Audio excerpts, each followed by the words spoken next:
padang gurun dalam Imamat 16. Itu adalah hari terpenting dalam tahun Yahudi karena hari ke-10 dari bulan ke-7 menandai penutupan penghakiman Israel untuk tahun itu. Demikian juga sebuah paralel ditarik untuk generasi terakhir dalam Wahyu. Saat meterai keempat dibuka dan sangkakala pertama berbunyi, lalu malaikat itu mengambil pedupaan itu, mengisinya dengan api dari mezbah dan melemparkannya ke bumi. Maka meledaklah bunyi guru disertai halilintar dan gempa bumi.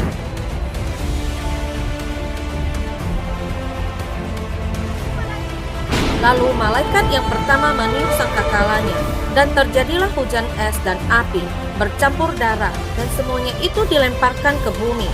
Maka terbakarlah sepertiga dari bumi dan sepertiga dari pohon-pohon, dan hanguslah seluruh rumput-rumputan hijau.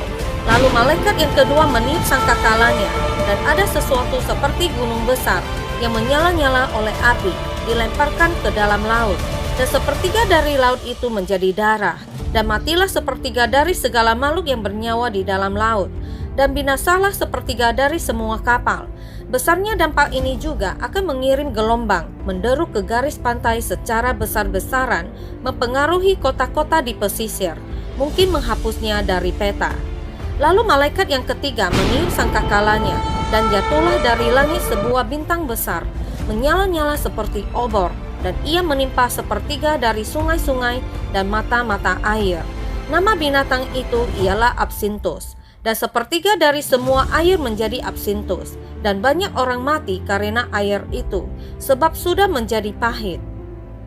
Lalu malaikat yang keempat meniup sangkakalanya, dan terpukullah sepertiga dari matahari, dan sepertiga dari bulan, dan sepertiga dari bintang-bintang, sehingga sepertiga daripadanya menjadi gelap, dan sepertiga dari siang hari tidak terang, dan demikian juga malam hari. Lalu aku melihat, aku mendengar seekor burung nasar terbang di tengah langit, dan berkata dengan suara nyaring, "Celaka, celaka, celakalah mereka yang diam di atas bumi oleh karena bunyi sangkakala ketiga malaikat lain, yang masih akan meniup sangkakalanya." Lalu malaikat yang kelima meniup sangkakalanya, dan aku melihat sebuah bintang yang jatuh dari langit ke atas bumi. Kepadanya diberikan anak kunci lobang jurang maut. Maka dibukanyalah pintu lobang jurang maut itu.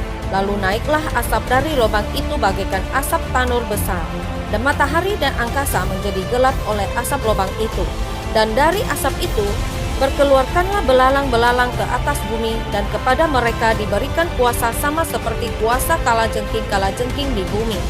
Dan kepada mereka dipesankan supaya mereka jangan merusakkan rumput-rumput di bumi, atau tumbuh-tumbuhan, atau pohon-pohon, melainkan hanya manusia yang tidak memakai meterai Allah di dahinya.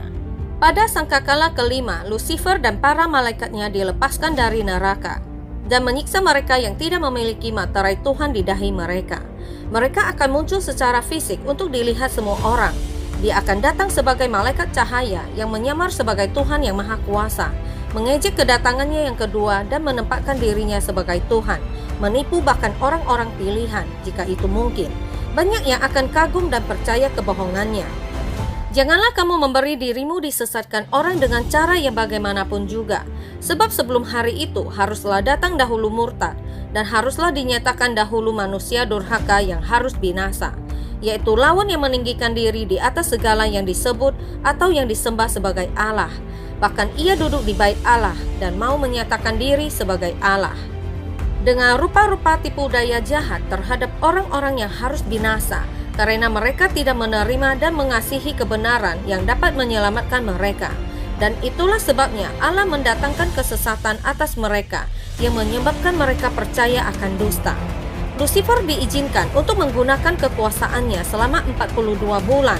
Krisis pemerintahan yang akan terbentuk segera setelah sangkakala pertama adalah awal dari sistem binatang dalam Wahyu 13, yang akan menjadi satu-satunya sistem yang layak secara ekonomi dan juga secara global, berfungsi dalam keadaan dunia pada saat ini selama hari-hari itu. Pada saat ini dunia akan hancur dan kebutuhan hidup akan menjadi langka dalam waktu yang sangat singkat. Lucifer akan memimpin pemerintahan ini setelah kemunculannya.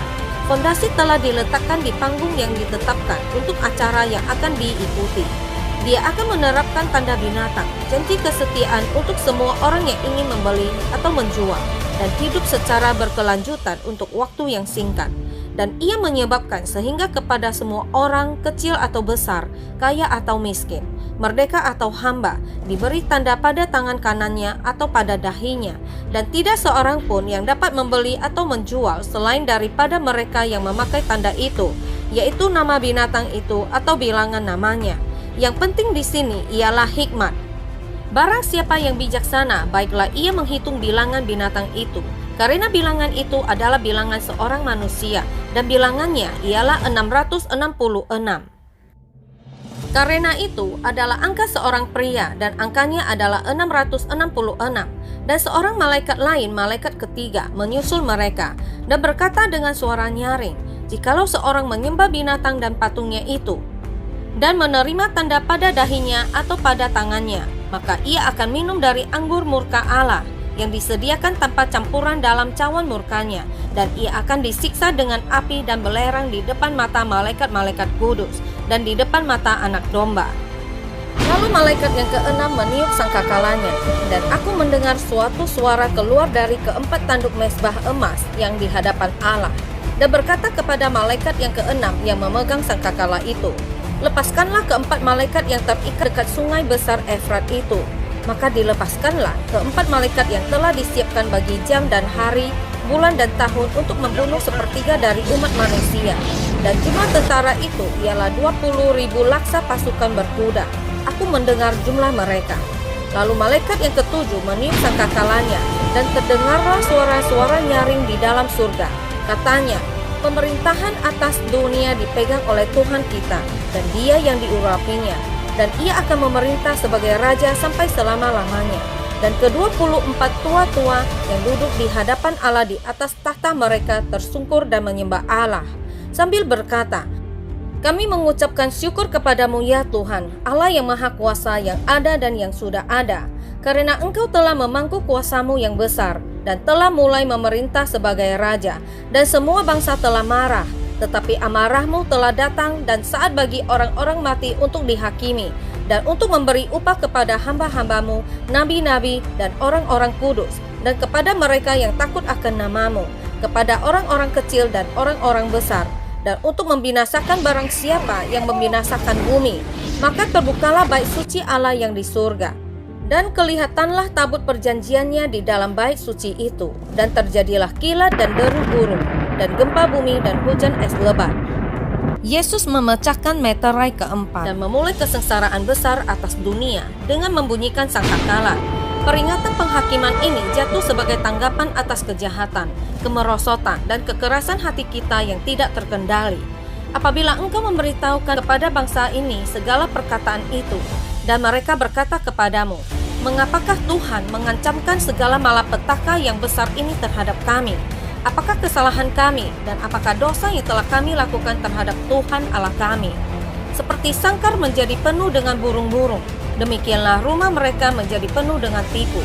Itulah sebabnya mereka menjadi orang besar dan kaya, orang gemuk dan gendut.